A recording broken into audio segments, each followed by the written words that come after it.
Skapsa bisa santun menuju prestasi dalam kompetensi.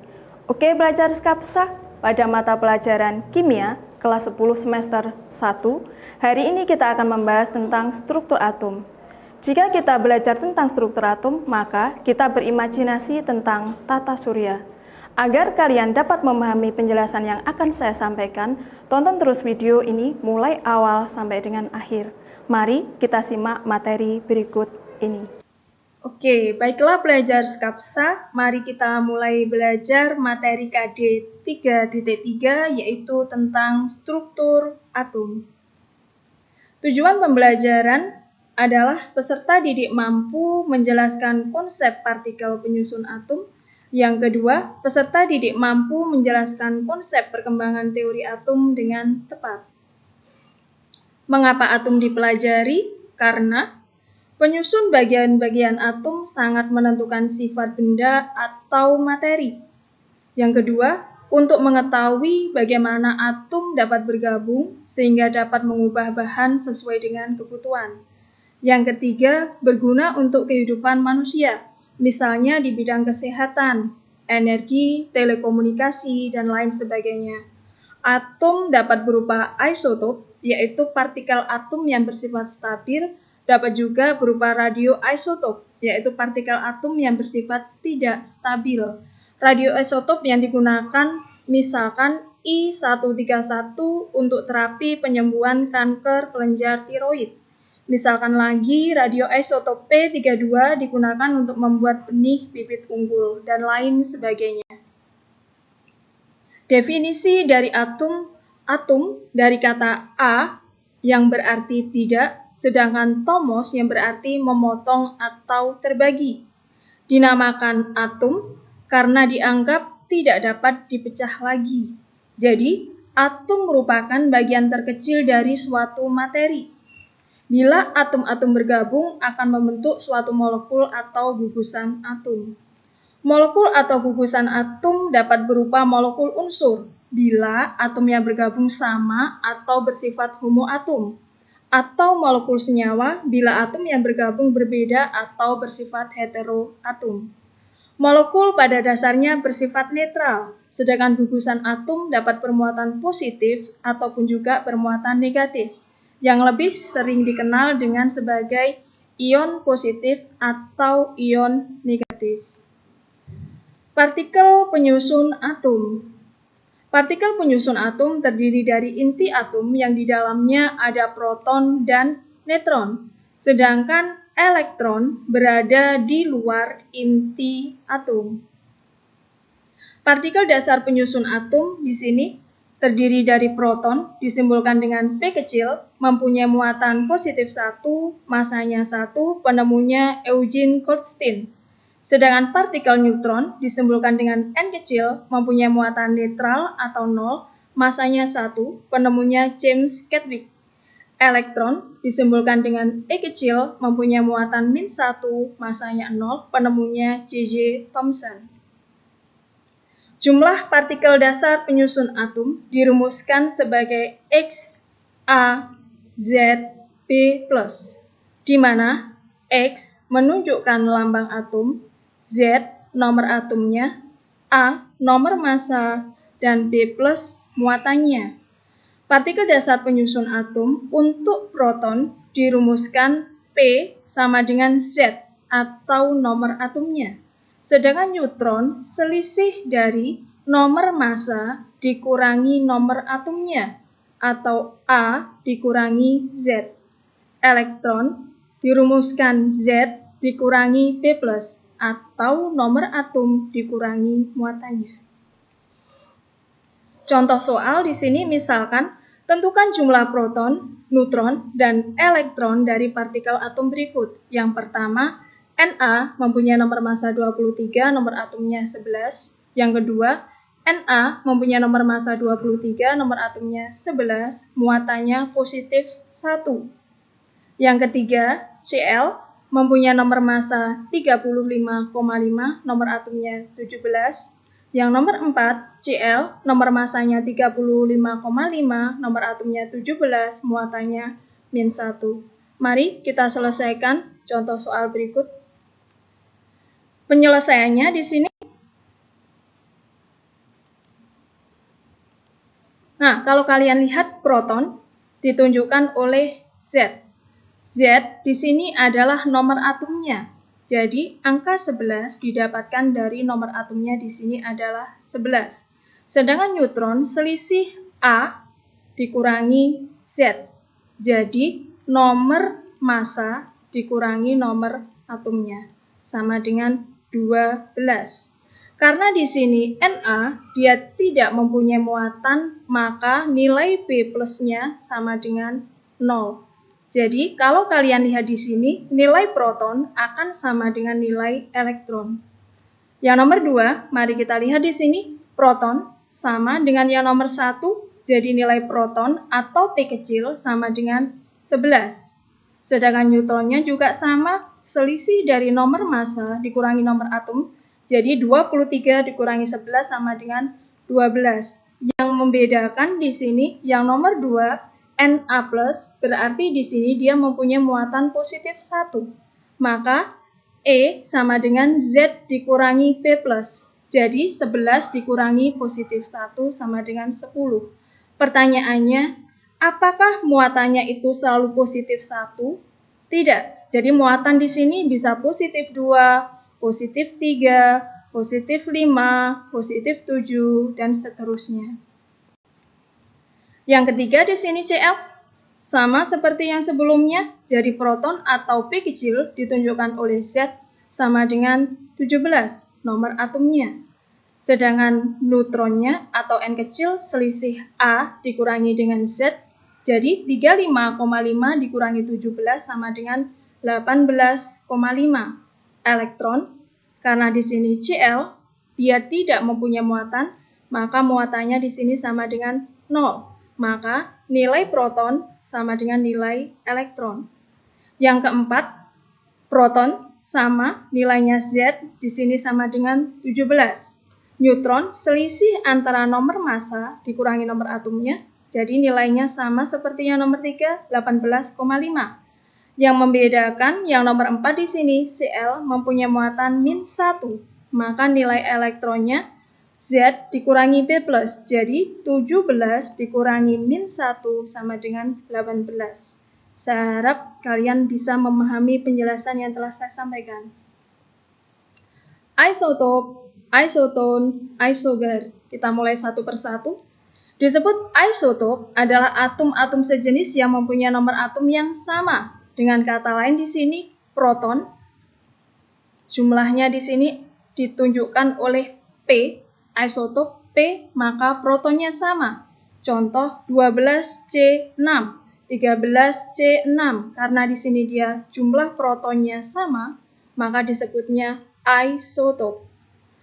Isoton, atom-atom yang berbeda tapi mempunyai jumlah neutron yang sama.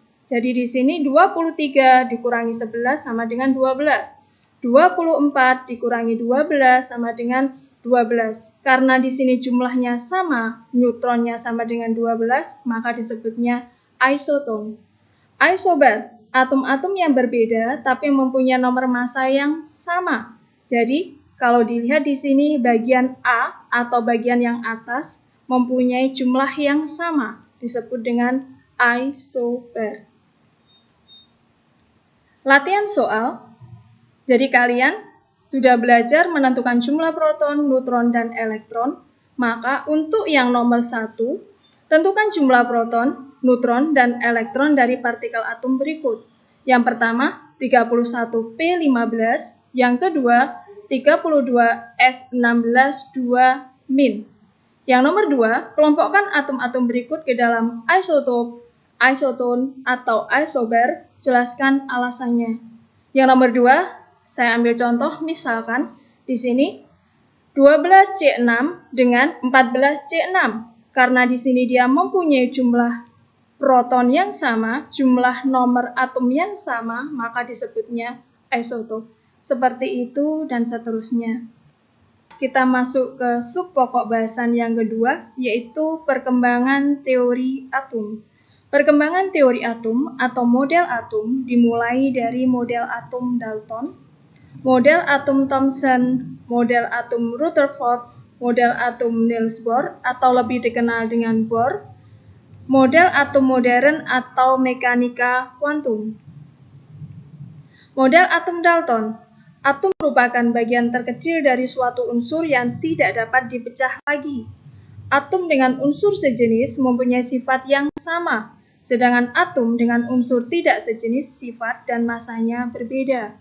Senyawa terbentuk dari gabungan atom-atom dalam senyawa atom-atom berikatan dengan perbandingan sederhana. Adapun kelemahan dari model atom Dalton, diketemukan zat-zat radioaktif yang ternyata masih dapat dibagi lagi. Padahal berdasarkan teori dari atom Dalton, atom tidak dapat dibagi-bagi lagi menjadi bagian lain yang lebih kecil. Yang kedua, tidak dapat menerangkan adanya proton, neutron, dan elektron. Yang ketiga, tidak dapat menerangkan mengapa atom dapat bersenyawa dengan atom yang lainnya.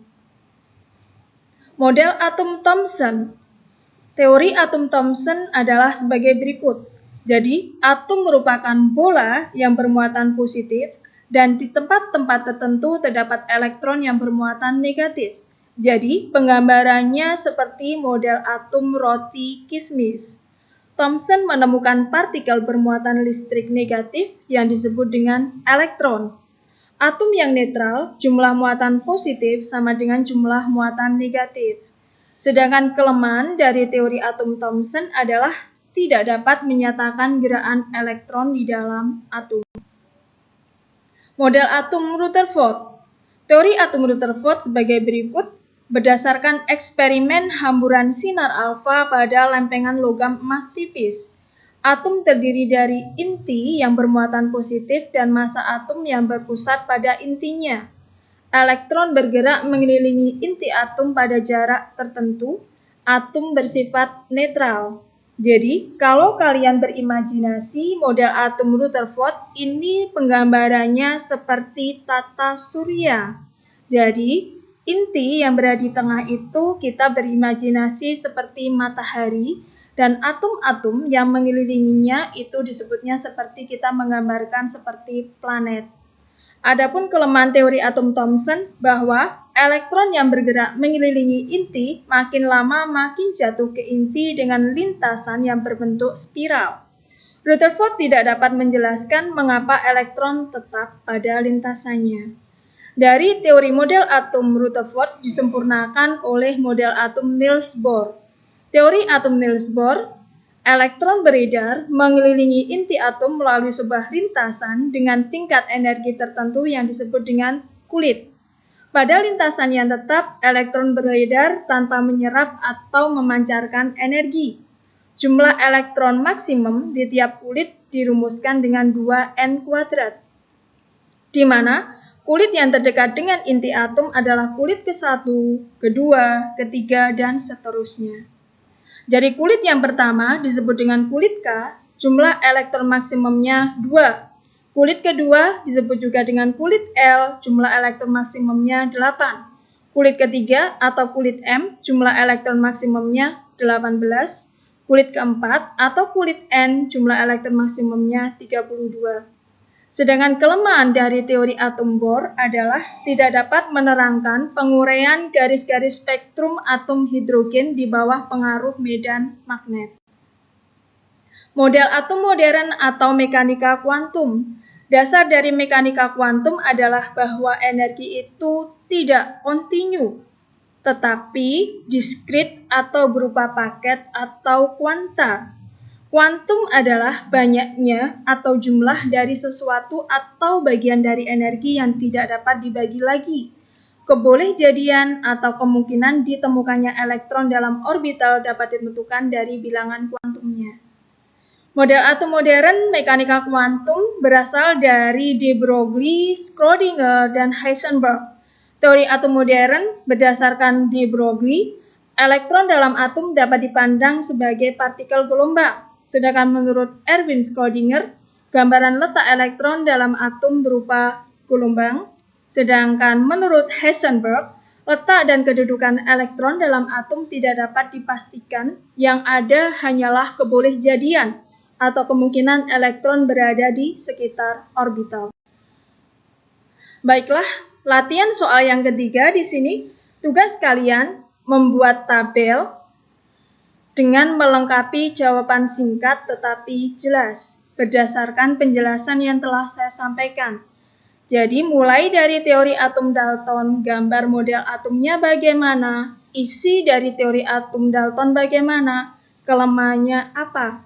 Silahkan ditulis dalam bentuk tabel.